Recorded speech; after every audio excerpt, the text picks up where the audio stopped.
ಕರಾವಳಿ ಮತ್ತು ಪಶ್ಚಿಮ ಘಟ್ಟ ಪ್ರದೇಶಗಳಲ್ಲಿ ಭಾರಿ ಮಳೆಯಾಗ್ತಾ ಇದೆ. ಹಾಗಾಗಿ ಪ್ರಸಿದ್ಧ ಕುಕ್ಕೆ ಸುಬ್ರಹ್ಮಣ್ಯದ ಸ್ನಾನಘಟ್ಟ ಮುಳುಗಡೆಯಾಗಿದೆ. ಕುಮಾರಧಾರಾ ನದಿ ಇದು. ದಕ್ಷಿಣ ಕನ್ನಡ ಜಿಲ್ಲೆ ಕಡಬ ತಾಲೂಕಿನ ಕುಕ್ಕೆ ಸುಬ್ರಹ್ಮಣ್ಯ. ಯಾರು ನದಿಗಿಳಿಬೇಡಿ, ಸ್ನಾನ ಮಾಡಬೇಡಿ, ಮೆಟ್ಲತ್ರನೇ ನಿಂತ್ಕೊಂಡು ತಲೆಗೆ ನೀರನ್ನು ಪ್ರೋಕ್ಷಣೆ ಮಾಡ್ಕೊಂಡು ಬನ್ನಿ ಅಂತ ಅವ್ರಿಗೆ ಡೈರೆಕ್ಷನ್ಸ್ ಕೊಡ್ತಾ ಇದ್ದಾರೆ. ಭಕ್ತಾದಿಗಳಿಗೆ ಸ್ನಾನಘಟ್ಟದ ಬಳಿ ಇಳಿಯದಂತೆ ಸೂಚನೆಯನ್ನು ಕೊಡಲಾಗಿದೆ. ದೃಶ್ಯದಲ್ಲಿ ನೋಡ್ತಾ ಇದ್ದೀರಾ.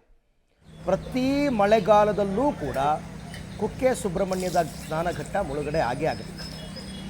ಆ ಕುಕ್ಕೆ ಸುಬ್ರಹ್ಮಣ್ಯದ ಸ್ನಾನಘಟ್ಟ ಮುಳುಗಡೆ ಆದ್ರೇ ಅಲ್ಲಿ ಮಳೆ ಚೆನ್ನಾಗಾಗಿದೆ ಅಂತ ಅರ್ಥ. ಆಮೇಲೆ ತುಂಬ ಭಕ್ತಾದಿಗಳು ಹೋದಾಗ ರಿಸ್ಕ್ ತಗೋತಾರೆ. 1 ಮೆಟ್ಲು ಇಳಿಯೋಣ, 2 ಮೆಟ್ಲು ಇಳಿಯೋಣ ಅಂತ. ಹಂಗೆ ಮಾಡೋಕ್ಕೆ ಹೋಗಲೇಬೇಡಿ. ಯಾಕೆಂದರೆ ನೀರಿನ ಹರಿವಿನ ವೇಗ ತುಂಬ ಜಾಸ್ತಿ ಇರುತ್ತೆ.